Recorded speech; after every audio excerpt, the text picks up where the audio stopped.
2. First things first. Jenna Wolf, Nick Wright, Brandon Marshall, Kevin Wilds. What's that word for when it's late at night and you're flipping around the TV and forget that there's a football game on Tuesday night? What, Nick? You did the same thing? Tuesday night. Oh, I was gonna say you're right. Last night was Tuesday, which means today's Wednesday, which means we are 29 minutes and 12 seconds away from the latest tiers of America.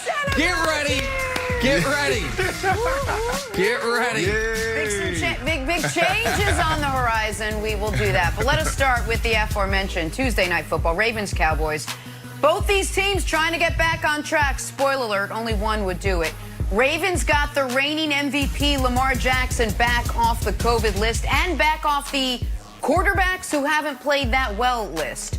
3 touchdowns, 94 rushing yards. Ravens had 294 rushing yards in total, thanks to the Cowboys' league worst run defense. Here's Lamar after the big win.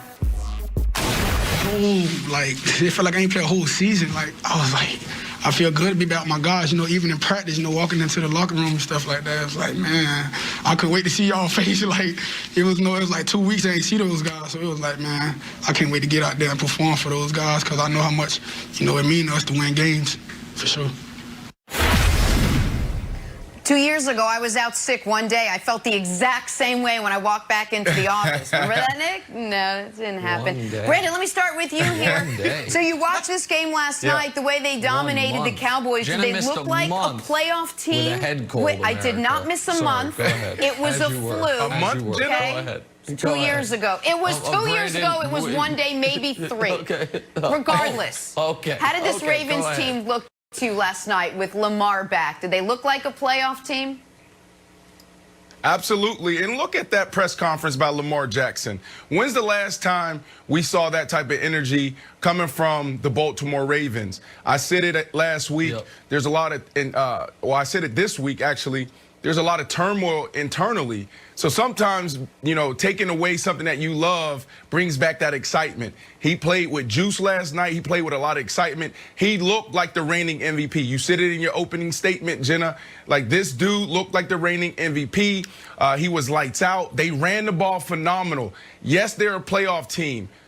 Defensively, they answered the question, right? They've been giving up a lot on the defensive side. You get Calais Campbell back. You get Brandon Williams back. Now, Zeke could have went for over 100 yards and dominated, but they got away from the run game. But I say all that to say, on the defensive side, their issues are fixable. You have your 2 defensive linemen back. And on the offensive side, Lamar Jackson playing with juice. But Jenna, Nick, the real question is, are they a contender? Right? We're talking about a team that came in with high hopes and expectations. Yesterday, we talked about Lamar Jackson and the Baltimore Ravens, and I said, you know what? It's about Greg Roman and the Baltimore Ravens. They still didn't get it done throwing the ball. Now, can they get back to the playoffs? Absolutely. That's where they left off last year. But if they want to take another step, what I've been saying all year is Greg Roman has to air it out. They have to throw the ball. Now, I will give him a pass because you have Lamar Jackson, who missed the game, and he also missed several practices due to COVID-19. Sure. So it was a great way to ease him back in. Next week is a huge test for them. Now, to answer the question, if they're contenders, they got to throw the ball more, Nick. Well, so, yeah, do they look like a playoff team? Yes. In fact, they look like a very specific playoff team.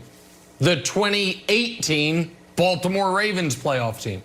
A team that once they inserted rookie Lamar Jackson had 5 games where they threw for less than 175 yards and ran for more than 200 yards. That's what that team last night looked like. And that team, the 2018 Ravens, wasn't considered a championship or bust, make the Super Bowl or it's a disappointment. It was like, hey, the season was dead with Flacco. We inserted this juice into the offense, and we're hard to defend. And so the Ravens this much credit. When you see plays like this that are easy plays that the Cowboys didn't make, it's hard for me to give the Ravens a bunch of flowers. Oh, hold on. What happened to Nate Robinson? So you're just going to throw that in there real quick, huh? Oh, the That should Jake be a whole Paul fight. Anytime somebody's laying on the ground. Yeah, you're just going to throw that in there. You can't just throw Nate Robinson in there and think we're going to continue to talk about football. Come on, man. But look, you put me in a bad spot here because I would love to talk about Nate Robinson. But yeah, there is some validity behind what you're saying. They played against a Dallas Cowboys team who has been up and down all year, been struggling. But at the end of the day, we wanted to see if this team could get back on track. And last night they flashed. They showed you how awesome they can be. But they showed us how they got it done last year. This year, to get the job done and beat the Kansas City Chiefs, even the Cleveland Browns, you're going to have to throw the ball a little bit more. Well, I'm going to give you one silver lining if you're a Ravens fan. I do think that they're going to make the playoffs, and I think it's likely going to be as the 7th seed. And if that happens, due to Pittsburgh's loss last week, their most likely first-round matchup is another game against the Steelers. And I think they feel good about their chances in that game. They barely lost the first game, even though Lamar turned it over 4 times. They were in the second game, even though it was the COVID Ravens with RG3 at quarterback. It would be a third look at them. And if you were watching the game last night, Troy Aikman said something that, with respect to Troy, when he said it, I was like, well, that has to be a fact error. But then I looked it up. I'm like, nope, Troy's right.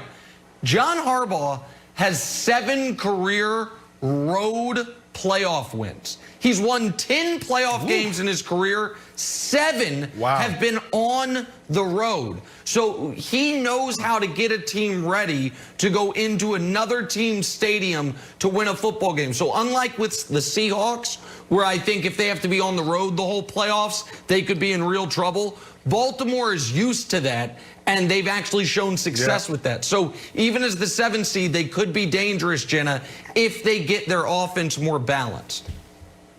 And can I just say my takeaway last night, Lamar Jackson needed that game. Despite who the opponent was, he needed a confidence booster, a game to show who he was, maybe to bring back a little bit of that mojo he had last year. So I think all in all, for Lamar Jackson, it was definitely a win as well. All right, and what does this mean for the Cowboys? We'll discuss that angle coming up in a little bit. But moving on, after weeks of guessing, the Philadelphia Eagles finally made a decision at quarterback. So now what? Did they get better? We'll discuss next. First things first.